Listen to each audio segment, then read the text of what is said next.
Welcome back, gamers. Today I'm going to showcase the playable weapons of Where the Winds Meet along with some of their martial arts gameplay. The action combat in this game has got me hooked with so many weapons to choose from and different styles. Make sure you check out the timestamps if you're looking for a specific weapon or type of style. Other than that, the game lets you equip 2 different weapons and 2 martial arts styles, so let me know which one you think resonates with you the most below. Now let's get this preview going. Starting off with the Sectless, we have the Nameless sword. This fighting style is the same from your adopted father. It's one of the stronger types, so we're gonna open with parry with E, and then we're gonna do left click combo. Then we're gonna parry 4 times, parry, parry, parry, parry, then special skill again, and then left click, and then parry again. And then now we're gonna press Q a bunch of times, Q, Q, Q, Q, Q, Q, and then once we're glowing, we hold R, we charge this up for multiple blades, and then special skill, then F. And we just full combo the boss from first phase to phase 2. So the thing about this Nameless sword is, if you hold the slashing R skill, you throw light beam swords ahead of you. But if you're not glowing blue, you're only going to end up throwing one light sword slash. So you have to make sure you're glowing blue with the Q. See, I only throw one sword. So you press parry this, 1, 2, 3, 4, press Q, Q, and now we're glowing. Now we hold it. Now we throw 3 swords, and then we're gonna use our special here. Oh, parry first. Okay, now we use our special, combo the boss a little bit, and then we save it until the last, and then we finish the boss. Boom, easy peasy. So we just beat the boss in Abyss with no hit damage. Next up, we have the Vernal umbrella from the Velvet Shade. I feel like this weapon is a little bit low on damage, so I'll kill the boss slowly. We parry this move. And then we press left click spam, and then our Q skill knocks the boss down, or it can freeze the enemy depending on like which actions you have. And then our special skill summons this umbrella here that shoots projectiles at the boss. We parry this. You can also fight during this, so we parry and fight. Very cool combo. Now we can freeze the boss because we just did our special skill. And then delayed parry, and boss is knocked down now. So we'll use our special skill, and then shooting lasers again. We can recall the umbrella, and then lastly our skill. If we hold our R skill, we can fly in the air, and then if we let go, we can let go of this special skill like that. Alright, next we have the Infernal Twinblades. So this is a dual blade sword playstyle from the Midnight Blades. A lot of people want to be the dual blade master. This is the class for you. So we parry. Left click spam right here. This is what the normal left click combo string looks like. And then we parry for 1, 2, 3, 4. Special skill. And then what do we got here? Parry. Left click again. Parry. So we're going to gap close with Q. And then we're going to press R. Q. R. Left click spam. So as you can see on the bottom right, our Infernal Twinblades does have a meter with our power up move. And then we finish off the boss.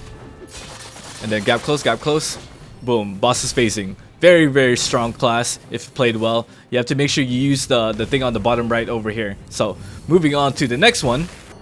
Alright, next we have the Mortal Rope Dart weapon from the 9 Mortal Ways. This weapon isn't much of a boss killer. So we parry his boss special like this. Then we're going to press our skill power up, press Q, and Q again, and Q one more time. Oh, never mind. Boss backed out. Parry this, left click spam. Parry, left click spam, parry, use our buff, Q, parry, and then Q, and then Q, and then we'll left click spam and then F. So I'll show you the R skill. The R skill, this is supposed to pull mobs and bosses to you. Well, I mean mobs only, but it doesn't work on bosses. So we use our buff skill, and then we'll use our Q. You can also pull yourself to the boss, but sometimes it works, sometimes it doesn't. There might be a special modifier for it. I'm not too familiar. But boss parry, and then boom. Buff. There, we pulled ourselves to the boss. And that's pretty much it for Rope Dart. Pretty cool, right? Alright, next we have the fan weapon from the Silver Needles. We have the Panacea healing fan, and then we have the Inkwell fan for DPS. I recommend this for like starter characters, or if you're not familiar or very good with melee combat. The range is very good. Very easy to fight bosses with it. Parry this 4 times, 1, 2, 3, 4. And then what do we got? Parry special attack. Knock the boss up. Oh, we missed. Oh, boss is almost knocked down. One more parry, boom. And then our skill, we hold R. We can charge our skill with holding R like this. And then we press F. And then we can knock the boss up with our special skill if we get close enough. Parry, knock boss up. And then we can teleport to our clone like this if we press the special skill again. And then our Q skill buffs us and it blocks attacks. So once again, very, very easy character to play if you want to, you know, just take it easy. Cheese range attack the boss over and over. Definitely the class you want to try. Next, we have the Panacea fan version, which is the healing version fan. Also a range attack. You can parry with this. Parry, parry, parry. We'll take some damage on this run, but I also want to show so you guys can see what it's like. And then healing. You see we're getting healed even though we're getting attacked. It's like a healing AoE. Very good for like group content, right? And then we have our R skill, which makes us get us a little bit of a little bit of self-healing. Alright, we're critical now, so we gotta do a full heal. Let us heal to full.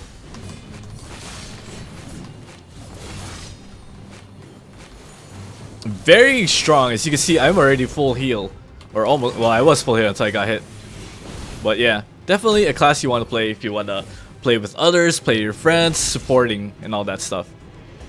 Alright, next we have the Raging Tide Sect with the Heavenquaker Spear DPS gameplay, or Stormbreaker Spear for defense. So if you look in the bottom right, we have 2 shield icons. Every time we have 2 shield icons, we can activate our special skill and knock the boss down like that. And now we have parry 4 times. 1, 2, 3, 4. I'll press key for our special skill. And then special parry. Left click spam. And then knock the boss back down. We can hold R again. And the boss is paralyzed, so we just spam our R skill. And then F. Hit the boss back down on the floor with Q. Back out a bit. What do you want to do, boss? Knock the boss down. Okay. Looks like we couldn't knock it down, but the boss is phased, so that's pretty much it for this character. Left click spam is this. And then when we hold R, it powers up this skill like this. And then remember, two shields can knock the boss down with our special. Then we have the DPS version, which is called the Heavenquaker Spear. So this one plays a little bit different from the other one. So we're going to open with the parry, then use your skill. Parry, skill, and then parry 4 times. 1, 2, 3, 4. We use our special skill. Left click spam, nope. Delay parry. Use your skill again. Get closer to the boss. Parry twice. Hold R. And poke the boss to death. And then skill again after. And parry 4 times. 1, 2, 3, 4. And then finish the boss off. Pretty easy, right? So the big take on this one is if you hold R, you can do the super poking move, which is pretty cool. I like this move. That's pretty much it. Alright, moving on to the next one. Next we have the Thundercry blade from the Well of Heaven Sect. So this is a melee weapon, one of the slowest one out of all of them. It's hard to get a full string combo with this weapon because of how slow it is. We use our skill. So that's our special skill. Knocks the boss down. Parry twice. Nope, once again. Parry. Use our special parry. And then we're gonna use our special skill. Boom. Parry, parry. Left click spam. Hold our skill. Charging. Let go. Press R spam. And then F. And then the boss is phased. Next up, we have the Strategic Sword from the Lone Cloud Sect. So this is the final weapon. I'm not sure how to play this one too well, but we'll send it. So we parry. Skill. Skill twice. Parry. 1 parry. Special parry. Then we're gonna use our special. Okay, our special does that. Okay. Parry. Left click spam. Ooh, dodge this. What's our R skill do? Okay, our skill we charge up. Interesting. And then tilde. Our skill. Okay. Interesting. Not too bad, right? Alright, that should be it for the preview. So I'm wondering, which two weapons are you guys gonna go with? There are different combos in the game that you could experiment with. So let's see which one you go with. Also, if you do want to fight that boss and try out all the weapons, you can do so by pressing escape. And then we are gonna head to our wandering path, trials, and then over here it's called Heartseeker. So you wanna challenge Heartseeker on the mode that you want to do best, easy, medium, hard, and just practice all the weapons, see which one fits your style. And that should be it for the Where the Winds Meet martial arts and weapon preview. If you guys enjoyed it, please don't forget to like and subscribe, share with your friends, and I will see you guys in the next video. Bye!